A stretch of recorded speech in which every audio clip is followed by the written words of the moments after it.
just for the sake of, what do you call this thing?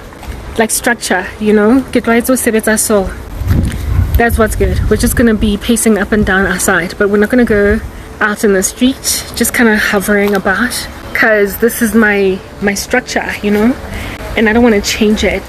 Crank Cat, what do you think? Do you agree that we should not be changing things unnecessarily? Hey, do you agree? You were sitting underneath a car, just like unruly ex-boyfriends. Anyway, I'm not gonna go very far. In fact, I should probably like sit mole. What do you think?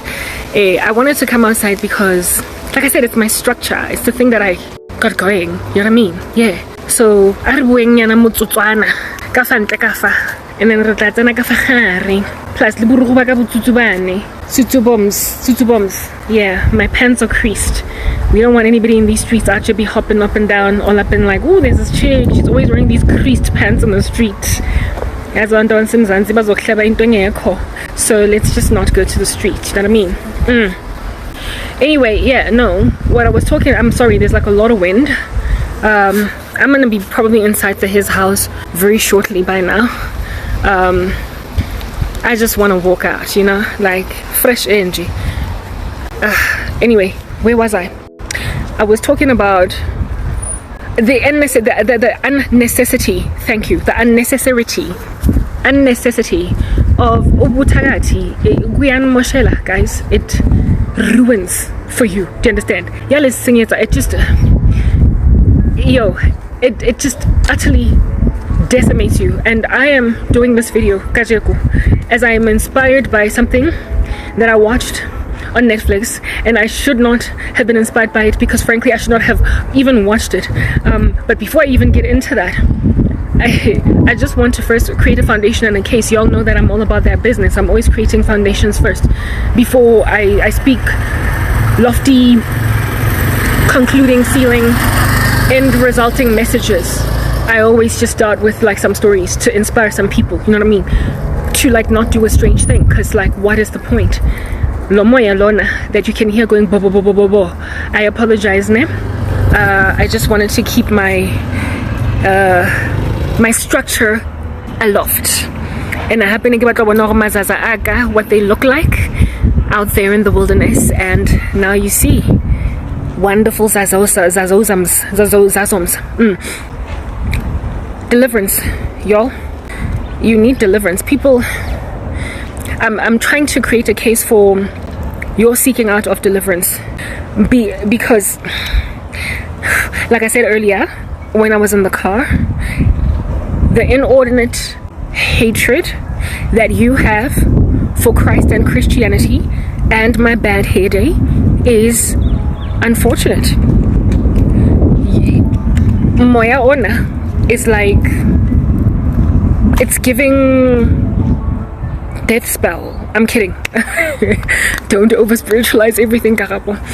But like, yeah, okay, the wind has simmered down a little bit. I am trying to create a case, y'all, for your deliverance. Well, I mean, look, as Christians, we are constantly trying to create cases for people's deliverance, but right now I'm trying to create a disincentivizing apologetics discussion from, if at all you have engaged in dark arts, stop. If you are thinking about it, don't go in. And if you've already been all about that business for a minute, I'm trying to get you to like, hey, seek out help, and urgently, because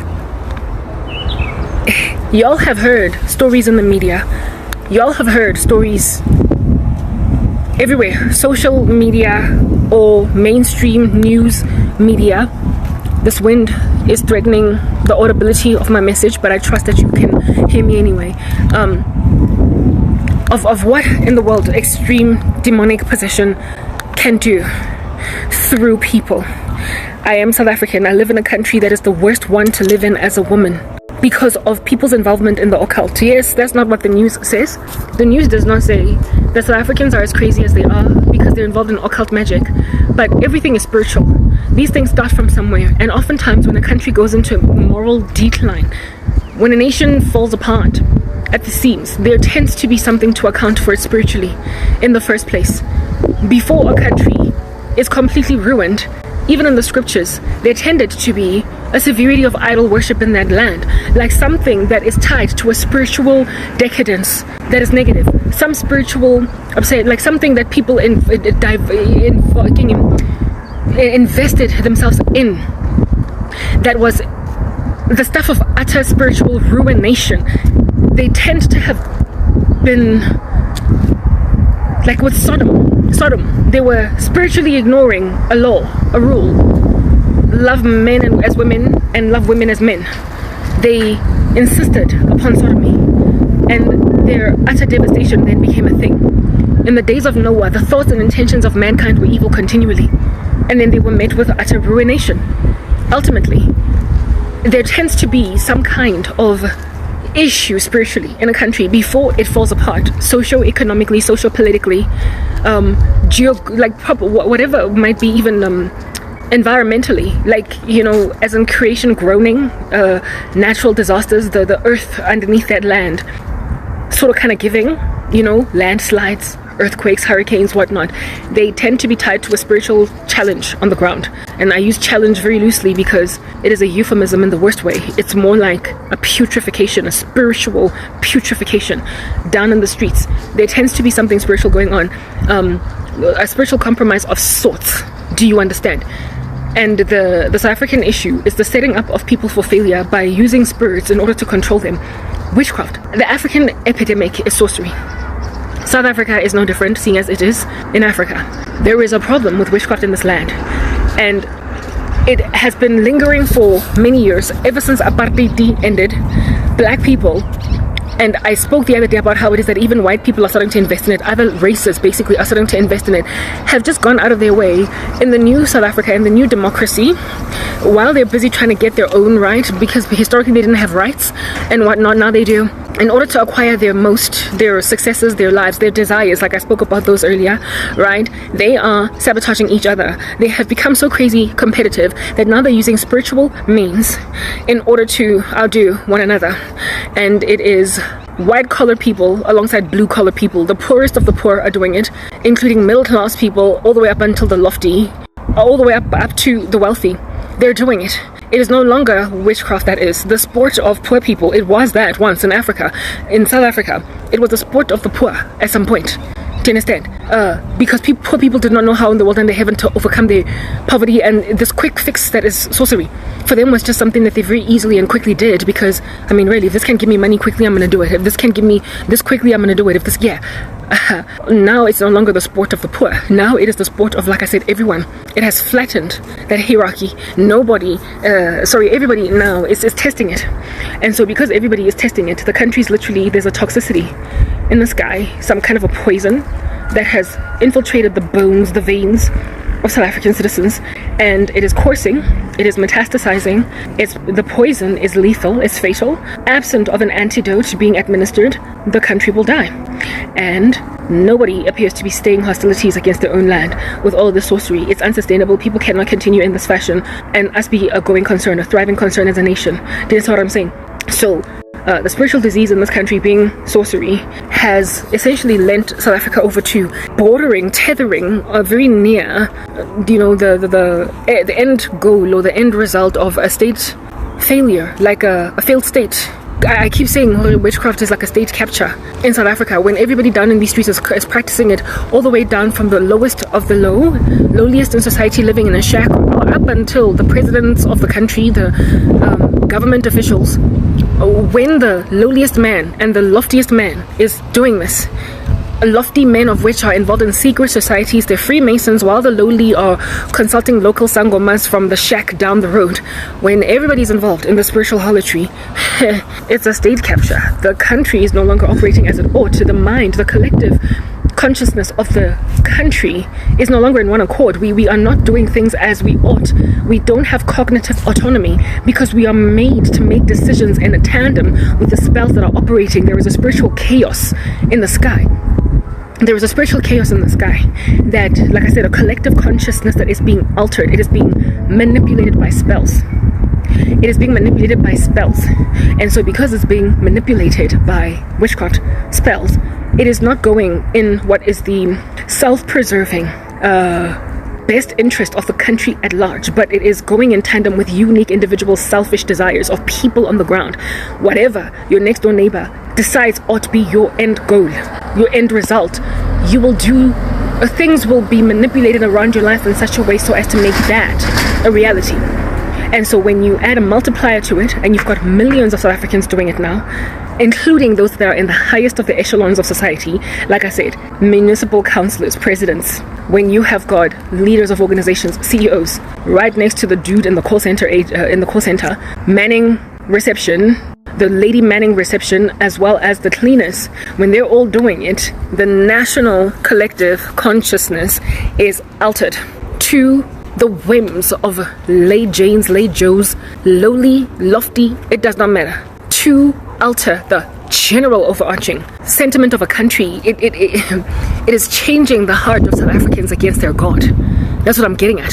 Witchcraft invests demons inside people, and these people who are demon possessed then can't do anything but inordinately hate Christianity and their God in a way that, of course, causes theft, murder, and destruction on the ground, because Satan can do nothing but steal, kill, and destroy, while Christ has come to give life and life abundantly. So if at all Satan's prerogative is to steal, kill, and destroy, and people down in these streets are using his weapons, a nation in totality that has been altered in its collective consciousness will, in that mindless drone state, steal from itself, kill itself, and destroy itself. It'll be masochistic, it'll be suicidal. And only once we get to a point of utter ruination are people that are going to wake up, because that's the thing. When you defecate where you eat, you tend to not pick up that there is a problem until the whole house smells of feces. So only when things have gone too far and too extreme are South Africans going to wake up to see that we ruined our own country. We literally destroyed our own land. And this year is an olive branch. South Africans are refusing to let me speak, frankly. You have blocked me on social media to make sure that I'm not okay. My thing is, you are destroying the collective consciousness of the country by mind controlling everybody to do things that they don't want to do. You're taking wives that don't belong to you with Korobela. You are taking jobs from people that are skilled, so therefore causing, never mind a skills exodus, in the sense that people are in the diaspora now, living in other countries that are skilled, but they are thoroughly, properly, entirely, comprehensively, and perfectly skilled people sitting at home, unable to get jobs because there's witchcraft blockages. There are witchcraft blockages on them. So when you drain skills from the land, you dumb it down. You dumb it down. You dumb down the entire country. You make sure that those who ought to have a voice to speak can't, because they're sitting at home and they're inaudible. Therefore, nobody can comprehend what they're trying to say. Like right now, you've sat on my chest making sure that I can't speak to some people because of nothing but jealousy, and the jealousy of which is uniquely and individually, in its own silo, the work of selfish people encircling my life that have no regard for the collective benefit or the collective health of the country. A nation is made up, its individual units contribute to the entirety of all of us all. We are made up of one person each. The collective is made up of individual units. It's what I'm getting at. So when you keep messing with individual units of people on the ground, selfishly in your own unique capacity as Karabo's best friend, or as Karabo's ex-boyfriend, as Karabo's whatever, you are at a multiplier to that. Literally, law of large numbers, where once you apply a multiplier to it, you will see on a Cartesian plane some kind of anomalous activity scattered as you plot these dots, right? You will see an anomaly that is a downward trajectory, almost exponential. I don't even think it's an exponential decline, although the past 10 years have been exquisitely horrific in this country in terms of what's going on, but it's been a steady decline, all right? It's been a steady decline, not so much an exponential one, but nonetheless an observable decline. It is an observable decline over years, but the thing about a steady decline is that it's when you start to feel the effects of it. It's like a cancer. When you start to feel the effects of the steady decline, that's when it's already too late. Like, with cancer, it's better to detect it early. But the disquieting thing about the early stages of cancer is that there's no pain. You are healthy, you're jumping up and down, you're swimming, you're athletic, you're running. Those are the early stages of cancer. But once you start to feel pain in your body, once you start to feel ouchy, and once you start to feel nauseous, once you start to feel bilious and you're vomiting all over the show, that's when it's late. That's when the cancer has metastasized to a point where you are probably now terminal. So upon being symptomatic, you are essentially far gone. When you start to become symptomatic, you're far gone. It's almost over. You are dying now, and all that can be done is to make your death as comfortable as possible. Put you in as much morphine. I'm sorry for the wind. Put you on as much morphine as we possibly can put you on now, because this is you're terminal. Unless some medical technology is embarked upon that is going to retract a cancer this advanced, you should put your affairs in order. Start writing a will, in testament, a lost will, to start saying goodbye to your kids. Start putting your affairs in order, because now you have got pains in your body, you're vomiting. It's too far gone. It has metastasized. Yeah, the destruction of a country as a result of some sin that is just ruminating. This wind is distracting me. Okay, the destruction of a country tends to be gradual and undetected in its rudimentary stages when it is still curable. Do you understand? When the wind is like properly, I'm pretty certain that it's really loud, right? When you can still detect the cancer. Sorry, when the cancer is undetectable symptomatically, but through only a what do you call this, a biopsy. Like if you have to do a biopsy to detect that you've got a cancer, mara, largely you have no symptoms, you're asymptomatic, right? You're still treatable, you're probably okay. But a lot of people find out the hard way, which is why it is recommended by oncologists and doctors alike. This wind is making my life literally quite very miserable. That is why it comes highly recommended that you just get tests done, like mammograms, a yearly prostate exam, cervical exam. Just get tested, so you can detect stuff early. They recommend, do this like a self-test at home to check for lumps around your breast area, because the sooner you detect it, the better. Yeah, like basically knowledge is power, right? Knowledge is power. I have been trying to get South Africans to do a mammogram, like a self-check, but I've been blocked. I have been prevented. I have had people refuse that I should have any kind of semblance of a life, even in the slightest, like at all. They have said, I'm sorry, Karabo, okay? Life really sucks and I'm selfish. Life really sucks and I'm greedy. Life really sucks and I'm rapacious. Life really sucks and I have got a God complex. And so because I have got a God complex with life that really sucks, I'm gonna do what I want to do to you uniquely, thinking that Karabo, this is operating in a silo. This here is operating in a vacuum. Nobody's coming for anybody. And you are naive to imagine that anything's gonna give. You are naive to imagine that anything is going to ultimately suffice here, because I get to decide that you don't have a future. But you see, it's not just the people around my life that are making a decision that I don't get to have a future. It's people around South African people's lives that are making these decisions, therefore ransacking the collective health of the nation. And like a steady incline, or a steady decline, on a curve, a Cartesian plane, that ultimately is not an astronomical, what do you call this, like an exponential decline. Like it first starts out almost like a plateau, like a flat line that is obviously declining, but then it starts to decrease or decline at an increasing rate, therefore creating an exponential decline. But by the time you get to exponential decline stage, you're at stage 4 cancer. You are essentially terminal. Now you gotta go and set your affairs in order. Now you gotta tell some people that you're dying. Now you gotta say, look, I got 3 months to live, because you waited too long.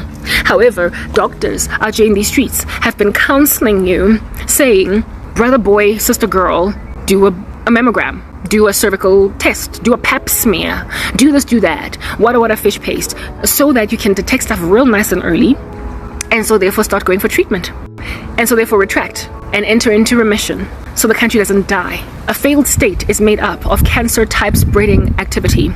and there tend to be enough people that are doctor-like in the ecosystem to warn. I don't like the way that the filter is looking now, so I'm about to move inside. There tend to be people that are there to warn everybody around in these streets that, look, this year is not going to end well because I can see that there's some issues before symptoms start manifesting. Like this kind of, like, I got thrown out of employment in 2014. At that stage, the cancer was of course in the body, but it was asymptomatic. People were not giving any kind of evidence that the country's about to die. But now we've literally got it communicated even in the news media that we are headed towards being a failed state, if not already a failed state. And the cancer causing or the carcinogenic properties of South Africa, in particular my country, is or are witchcraft. The carcinogenic issue is witchcraft. The thing that is cancer causing is witchcraft. It's witchcraft. Like, we have got a problem with utagati in the streets of this uneasy land. We've got a problem. It's too, yeah, whatever. So maybe I should just go inside and develop, because the carcinogenic issue or quality or like, yeah, the problem here that is cancer causing, abantu basemzansi bathanda ukuthakathana bafowethu, angazi ukuthi sizophola nini. I don't know ngofola nini. I have no idea when anybody's going to seek out medical attention. But unfortunately, we are at a point now where we are symptomatic as a land, in the sense that now we've got the vomits, now we've got the pains, now we've got the cramps, now we've got the weakness in the body. Now we've got to seek out all different kinds of, like, what do you call this, experimental medication, experimental trials that are not yet proven, but they're in human trial phase, to try and deal with this kind of aggression of cancer at this point. Because historically, this is the kind of stuff that a person should put their affairs in order. In 3 weeks, they're going to be dead. So the only way that you very potentially might live and see remission is if you then join a medical trial that you get approved for, that is experimental. It may or may not work. It could catalyze your demise, or it could put you in remission, but it's in the testing phase.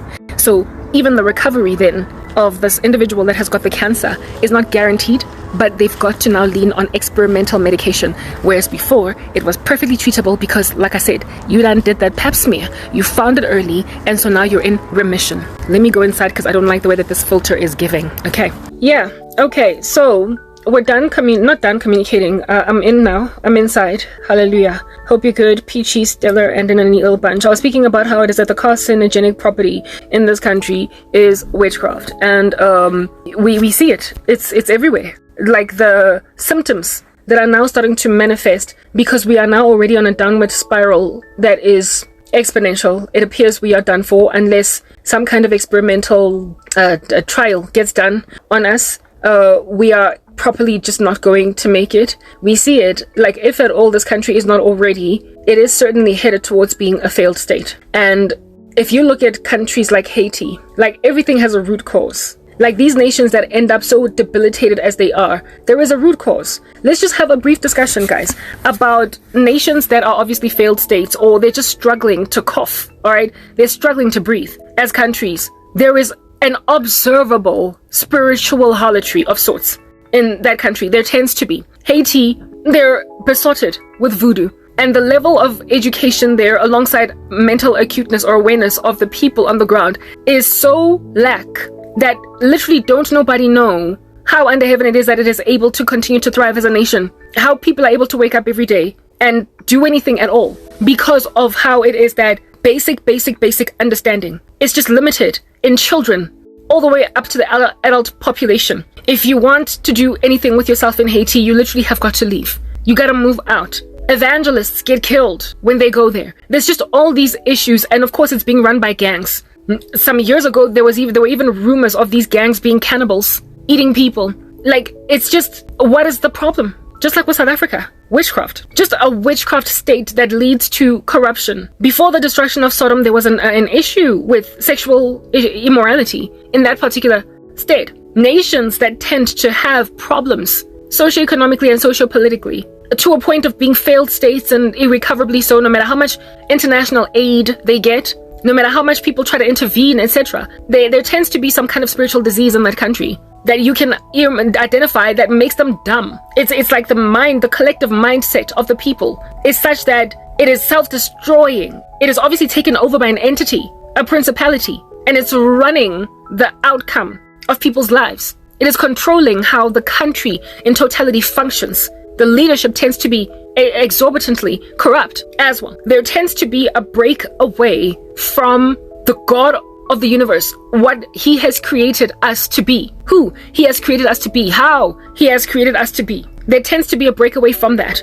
Look at what is presently now happening in the US. They're on a decline rapidly because of their complete disregard of basic things that they once upon a time appreciated and respected. The nation is falling apart. Everybody agrees that the US is currently under judgment. They're still a superpower, but they're on their way out. They're like Babylon. You gotta be filled with much food and indiscretion for you to be judged as a land. Do you understand? The collective consciousness of your country gets sterilized by some kind of spiritual compromise. Look at many of the countries in the Middle East, struggling even though they are rich with resources. Do you understand? To maintain some kind of stability of government, there is political unrest. There are powder keg always waiting to explode because of their indiscretions against their creator. Their indiscretions against their creator, and of course their hatred of Israel. And so many of them are struggling to be the powerhouse, the strong, sturdy, firm nation that Israel is. So that's why it's now this trembling cup. That's why it's now this cup of trembling. That's why it is a very heavy cup for all the nations, a cup of staggering. And all these nations that are trying to heave it away, they will surely be cut into pieces at some point. Their constant defeat, time and time again, is because of their rebellion against God. And the fact that their nations are struggling to feed people. There is a lack of comfort on the part of the regular man and the woman on the street concerning tomorrow. There's disquiet in women, lots and lots of it, because of a very iron fist way of looking at the patriarchy. It is not loving the way that Christ loved the church, and so the women there are unhappy. There's lots of political unrest, riotous are those nations, and for as long as they're like that, they will never thrive. They will never prosper. They will literally never ever prosper. Where a nation does a better thing by the people on the ground and in a rational sense that is in tandem with the way that God would have people be, even if they're pagan, there tends to be prosperity for that country. Do you understand what I'm saying? Or there tends to be peace, like joy, like tranquility on the part of the people. Liberations are like a thing that are respected. People don't feel tyrannically held hostage. Nations that have no regard for God, somebody on the floor tends to feel oppressed. Look at China. There is an inherent oppression in nations that have no regard for God. Look at, like, if at all, it's not, it's like two extremes, right? Where there is complete domination, total law and order, like a sovereign, a despot, like China. There is some kind of a maintenance of order in society, but it is with an iron fist. And stuff like that is a powder keg waiting to explode. It's only a matter of time before people riot. So there's no true stability and no true peace. Similarly, too, in the Middle East, it's a lot of iron fisting. However, in the United States of America, it is too much liberation. It's too much freedom. They're like Sodom. And so it's going to fall apart anyway, because that level of anarchy is never going to sustain a strong, thriving country. Do you understand? So on one extreme, it's anarchy, it's a purge. And then on the other extreme, it's a sovereign, a despot that is insufferable. It's suffocating. It is draconian. A draconian structure right next to a super liberal one is insufferable. Mankind needs to make the decision to serve God, their king in the sky. You know how the people of God, the Hebrews, wanted a king, and the Lord told them through the prophet Samuel that y'all gonna have some problems when you get a king, because there is a potential in a human king to be extremely despotic or too liberal, therefore creating in the too liberal space too loose morals, Sodom, or in the despotic state, people that are just like literally getting through the day to not upset the despot. And so there is always striving on the ground, a powder keg of war, revolutions rising up underground of people trying to come up against the government. There's always going to be that issue. But you see, when mankind honors God, when they worship the God of heaven, they're regulated by their consciences, they're regulated by their hearts. The law of God is written on their hearts. They do what is right based on what is a moral law, an absolute one that comes from an omnibenevolent God that got their back, and also a holy God that requires them to be a particular way. So women who love God gladly submit to husbands who also gladly love their wives as Christ loved the church. And so there's no striving in the family. Children are happy. And with the kids being happy, there then is a thriving society of people who feel free to worship God, to love God, but don't feel oppressed by the structures. Because you see, God is omnipotent, he's benevolent. He knows not to, like in the Middle East, their form of religion is extremely coercive and hostile against women. It is sapping and draining of the glory that God created in women. It requires them to completely conceal themselves, hide. And their idea of honor and respect for men is essentially like a diminished woman, like a completely diminished woman, like nothing at all that makes sense. Whereas God says to men that you must listen to your wives, their opinions matter, okay? Otherwise your prayers are going to be hindered. So there are consequences to being too harsh with an iron fist over women in the sight of a holy God. And submission is a requirement under godly girlhood. God insists that godly women submit and respect the patriarchy, but he knows that people have got a propensity within them to abuse authority. So he then counsels men to not be harsh to their children or their wives, and also to listen to their wives, because they've been put there in the environment for their edification, their betterment, their helper needs. They need a helpmeet. They need help.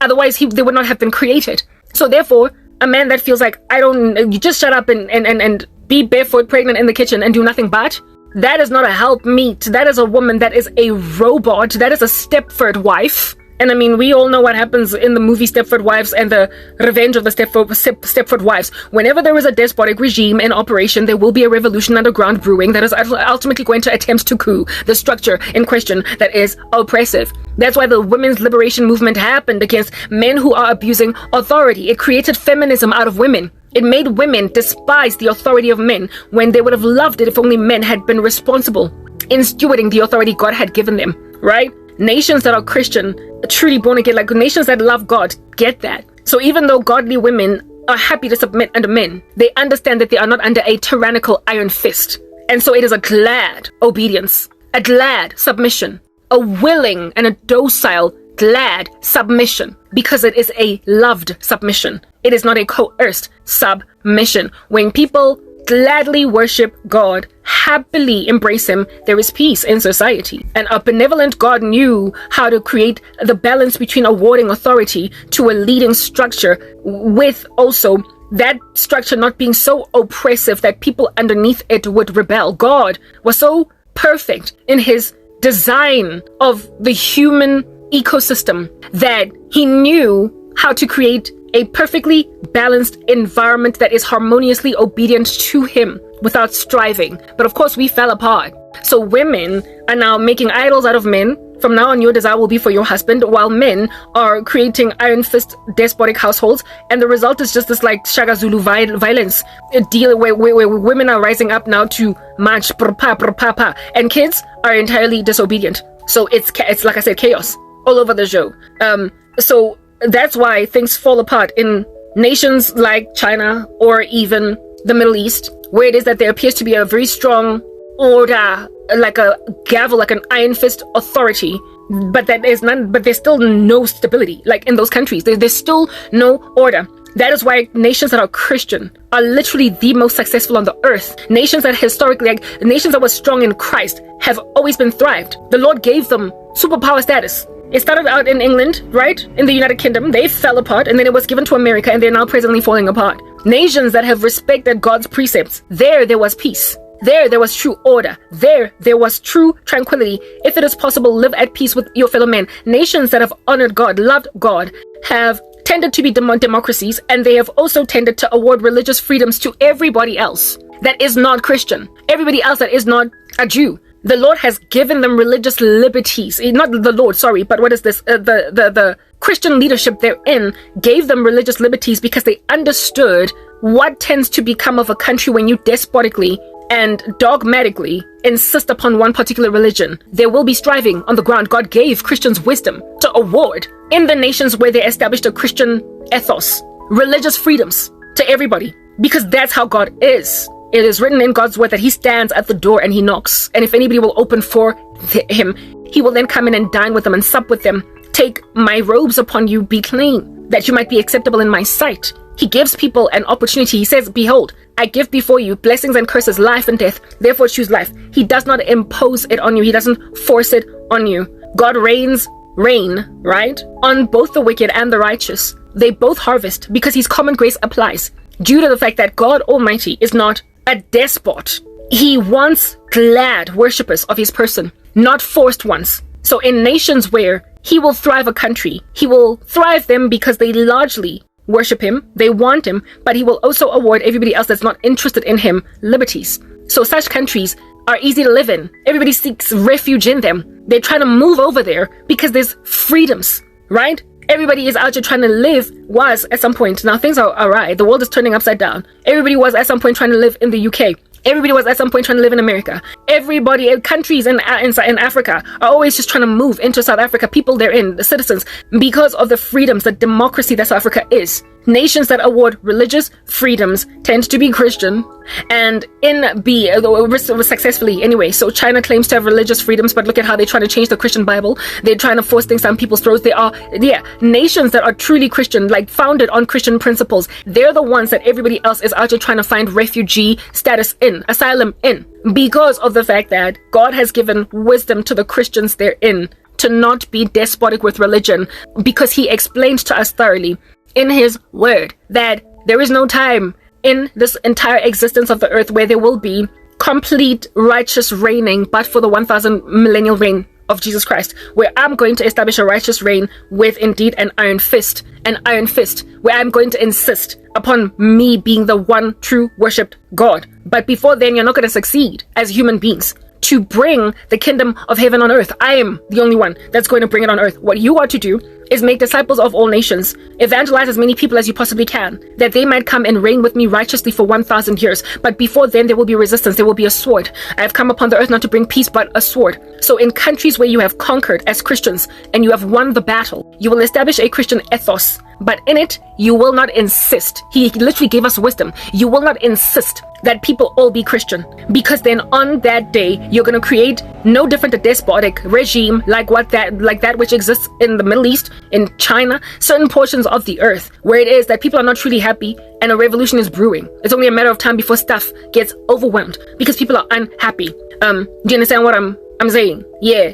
So there definitely cannot be discovered on the earth at all any country other than Christian countries where you see a true prosperity of joy, a true success story of true joy, true peace among citizens of all different nationalities, of all different backgrounds, of all different persuasions and influences. There are no countries where there is true happiness among citizens on earth other than Christian nations. Literally, that is a thing. Nations that are Christian, everybody flees to them. When people there break out into the hives of anarchy against their government, or when they disagree with anything the government says, they have to flee to countries like, well, historically, right now things are falling apart, like South Africa, like America, like the UK, nations, and many of them in Europe that are Christian, that are founded on Judeo-Christian principles. People tend to flee there when their countries are actually pulling stunts, going awry on them. Do you understand what I'm saying? Yeah. The Lord has proven, therefore, that the Bible is true, the Beatitudes. Blessed are the peacemakers, for they will be called the sons of God. Because where it is that we set base camp and where we conquer structures, where we win wars, we make life easy and habitable for everyone, even if they're not of us. Even if they're not of us. Do you understand? So South Africa is falling apart because it used to be a free country. It used to be a democracy. And spiritual indiscretions on the ground are causing it to fall apart. Even though on the surface it appears to be a democratic nation, free, liberal, with us able to do whatever we want to do and practice our religion, we are being taken over by a spirit of sorcery. We are being taken over by a coercive spirit that has no regard for people's religious freedoms and any other freedoms at all. It on the surface is saying one thing, just like China. You've got freedoms to worship whatever God you want to worship. But you see, you will know them by their fruit. By your works you display that you're reprobate and you've never known me. Titus 1:16. Yeah. China claims to have freedoms, religious freedoms, so too does India. And yet look at the level of Christian persecution happening over there. It's because there is sentiment, low-key. There is a spiritual disease, a cancer, that is spreading in the country that is making what they say not what they do. They don't practice what they preach. They claim to be respectful of liberties because it's just the right thing to do according to international bodies. You don't want to get looked at as a despot. You don't want to get looked at as not catching up with the times or being tolerant. So on paper, they claim to be happy with people's freedoms so that they can be cool with the United Nations and Amnesty International and everybody. But then on the ground, you see the evidence. The fruit are being born in these pagan countries that they don't really, truly have any respect at all for people's liberties. That's when a nation starts to become a failed state and an investigatable state, according to international bodies. When a country is out here having no regard for its own laws. When some people are above the rule of law. Yeah, South Africa is like that now, right? It is no different now from anywhere in the Middle East out here. Yemen or Turkey. That's not in the Middle East, you get my point, but it might as well be, right? That's in Europe. But like, yeah, I love what Eric Stackelberg says about Turkey. He calls them NATO. NATO in name only. They belong to NATO only in name, because really they're not truly aligned to European nations in their sentiment, because they're more Middle Eastern than anything. They might as well just sort of kind of break away through the continental drift, like as with Gondwana land, to the Middle East. They might as well just suture themselves to the Middle East, because they're like there. Their heart is Middle Eastern, like proper. It's Arabic in the worst way. Yeah. Type thing. Continental drift. Just break off Turkey from Europe and just throw it somewhere in the Middle East there, and it'll be nicely able to fit in. Type thing. It is among the mutineers against Israel in the war, Gog and Magog. It is speculated that Gog could be either Recep Erdogan, Tayyip Erdogan, or Vladimir Putin, or whatever version of these men may exist at the time of the Gog and Magog war, which I do believe is now. That's why I'm saying Gimang Erdogan, or who is this? Putin, are probably Gog, right? Largely it is speculated that it is rather Putin, but even if it's Erdogan, bottom line is the only reason why it would be speculated that Erdogan could potentially fit the profile of Gog is because, look, he's very Gog-esque in his demeanor. He can't stand Israel. He is outwardly defying even NATO in favor of his Middle Eastern sentiment that is unstable against the people of God. He is an attempter to heave away Jerusalem. He's one of the people that are beautiful candidates auditioning wonderfully to excellent prosperity for the role of Gog, as described in Ezekiel 38 and 39, right? Yeah, he's extremely Gog-esque, and so he might as well be, but I wouldn't be surprised if both Recep, Erdogan, Tayyip, whatever, alongside Vlad over there, are both involved in this whole Gog and Magog thing, just that the one will be minor in comparison to the other. Whoever it gets displayed Gog is, which I largely lean towards Vladimir Putin, or rather Russia, right? Yeah, whoever it is, I do believe, irrespective, both are going to be involved in the Gog and Magog war, just, of course, with the one being small, yeah, in their influence compared to Gog, because Gog is the main dude that out here with a hook in his jaw, you know, on some, you know, creating this confederation of nations, coalition of nations out here trying to punch Israel or something type thing. Yeah, type establishment thing. That whole ridiculousness going on happens, right, because of man's indiscretion against God. Like, you claim, like, you know, NATO in name only, the way that Eric Stackelberg says of Turkey. You claim to hold fast to European principles that tend to be founded on Christian Judeo foundations. Turkey was among the first evangelized Gentile nation, gentle, nothing about them is Gentile at all. I want to say Gentile nations. The churches in the book of Revelation are in Turkey. You know, Ephesus, Philadelphia, Thyatira, they were in Turkey type thing. They were, in the early days of the church, quite frankly, you know, one of the baddest Christian nations in the game, and now they've turned their hearts far from God, which is why Turkey is presently falling apart the way that it is. That's why they've got the socioeconomic challenges that they presently do. That's why there is practically like bordering on famine in the land. There are issues because of their indiscretion against God. Nations fall apart not because of their policies, but because of their hearts towards God. Policies ought to reflect what's going on in the hearts of men, but men sometimes hook up policies because, you know, in front of everybody, like Freud's superego. It can account for this. Y'all know that I don't write off psychologists. I don't throw out the baby with the bathwater. Their theories are,